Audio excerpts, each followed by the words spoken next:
And I looked at him and I said, put the throttle all the way down, and when the rooster tail comes up off our motor, they're gonna move. Everybody looked at me like I was crazy. But he put the throttle down and the boat opened wide. And we went through. We were gonna take our fish because we needed it to eat, to live. That's Randy Settler's cousin, LiaDonna Lopez Whitefoot. You heard from her in a recent episode of Salmon Wars. And there's no question that she's a total badass. She worked closely with Randy's mom in the family fishing business. We wanted to hear more of her memories from that time, and of Randy's mom, Mary, in particular. These days, LiaDonna lives on the Yakima Indian Reservation in South Central Washington. So last summer, OPB podcast producer Julie Sabantier went up there to interview her. I'm Tony Schick, and this is a bonus episode of Salmon Wars.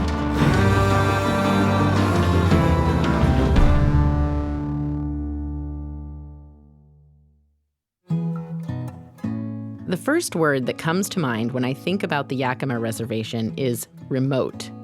It's vast and spread out over a rural area near the small town of Toppenish. It's about an hour and a half north of the Columbia River off of Route 97. To get to LiaDonna's house, I drove about 25 minutes from Toppenish through hop fields and other farmland. When I pulled up to the house, I was greeted by two dogs who seemed very friendly. LiaDonna's granddaughter answered the door and showed me into the living room.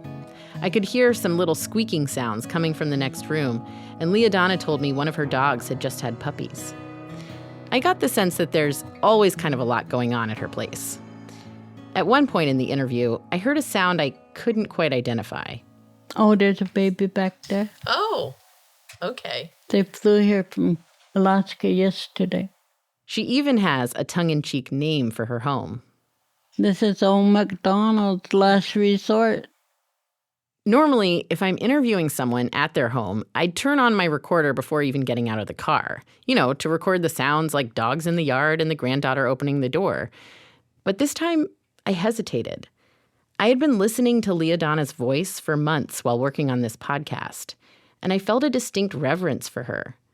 We'd also never met, and I kept asking myself why she'd open up to me about her family history. As I was setting up the recorder and microphone in her living room, I told her I felt like I was talking to a celebrity. She looked at me like I was nuts, and we both laughed a little nervously. I started the interview by asking her about her relationship with Randy's mom, Mary Gowdy Settler. Mary was my mother's youngest sister. My mother was the oldest sister. One you would say was the disciplinarian, the other one was undisciplined. Which one was which? More of a free spirit. My aunt was more of a free spirit. Than your mom? Yes.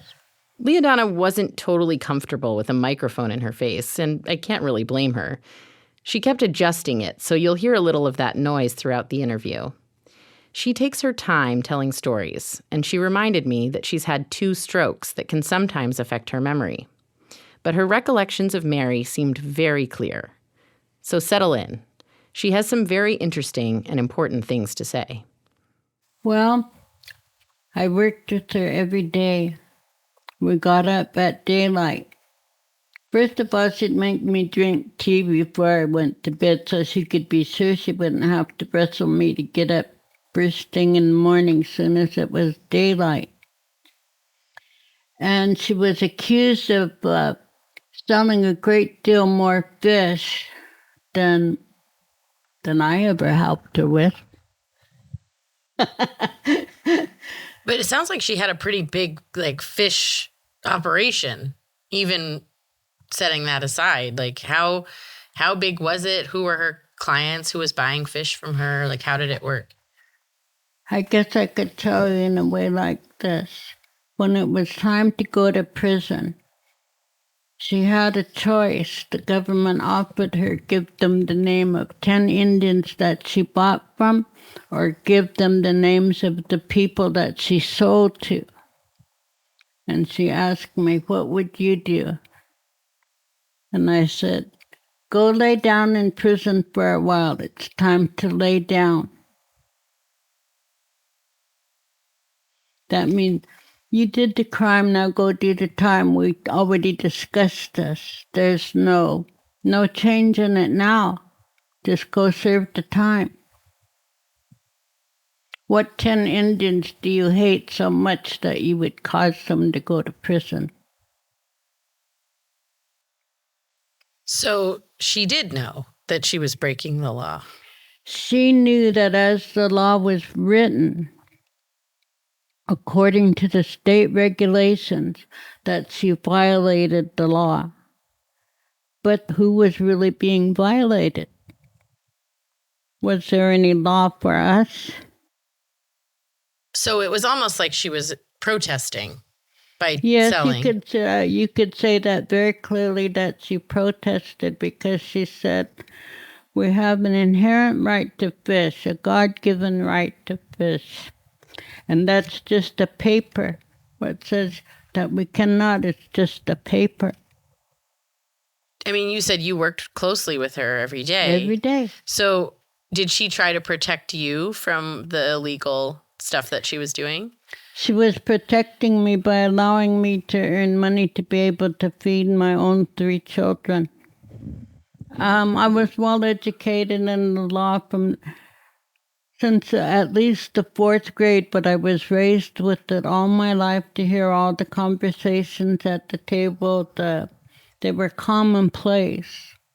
We didn't talk about football and fashion shows or soap operas. We talked about what affected our life. So you talked about fishing laws.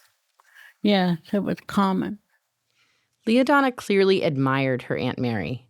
She painted a picture of a savvy woman who always had a mind for business. She started out as an entrepreneur selling soda pop at Salina Falls, where her brothers fished. And she walked along the shores and sold pop. At a very young age, she was already an entrepreneur. So selling the fish was another expression of her entrepreneurial skill. Yeah. She had a product and she was going to sell it. But she was doing things differently than other tribal members in terms of... Not so differently. No? It occurred many, many places along the river. I think she was more notorious and that she was highlighted. But yes, many people did the very same thing because they needed to survive and feed their families, just like everybody else in this world. And did she protect them? I mean, you were saying Yes. she didn't give the names of other people.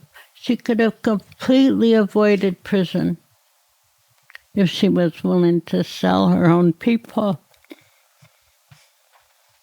So when she asked me what would I do, I said, well, you always have to come back and live with your own people. How would you feel if they didn't want you back? LiaDonna told me that Mary never really considered this option, and she had already made up her mind about going to prison when she asked her niece what she would do. We also talked a bit about LiaDonna teaching Mary to read when LiaDonna was a teenager. Well, I did tell her that if you're going to keep getting in trouble, you have to learn how to read. What if nobody's there and you make a big mistake? Or you signed the wrong thing? You have to learn how to read effectively to protect yourself. You can't put all your trust in any other person. So then we start reading things like Cosmopolitan magazine. Instead of just looking at the pictures, we would read the story. Or if it was an ad, she had to read the whole ad in the back of the book, not just, see what they're selling. And I made her read aloud to make sure that she wasn't skipping all over. And what did she think about that? She enjoyed learning to read.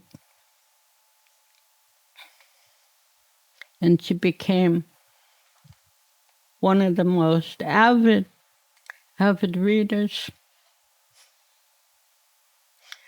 She didn't buy one newspaper. When we went to the airport on certain days, she would buy 5 newspapers. And she read all of them, and she made sure that we read all of those newspapers too, to know what's going on in the world and what the world was really like and what economics were really like. LiaDonna and I talked for quite a while, and toward the end of the conversation, I asked her what she wished non-native people understood better about the fish wars. Well, I wish they'd worry more about cleaning up the Columbia River, controlling all the taking of water for farming, foresting, all the things, the development along the river, all the businesses, everybody that uses the water. If they understood more about that, we would have more fish. I think they said it was Thomas Jefferson that said we have to harness that river to work, to build a great country. But they harnessed it so well, they put in Grand Coulee Dam with no access for the fish to get beyond there. They die at the foot of that dam. And when you stand on that bridge, stand on that dam, you can feel death beneath your feet. Why would they do that? That's what I can't understand. Why would you just wipe out a species? Yeah, you must know that it was planned to wipe out the natives. We were not supposed to be still here. The government planned to exterminate us, and it's been discovered in government documents. And I used to collect those kind of things and live off them, but I realized that they were making me have a hateful use of my life. Mm-hmm. Maybe it made me hard to deal with, but I decided I'm not going to live a life that's predicated on hate.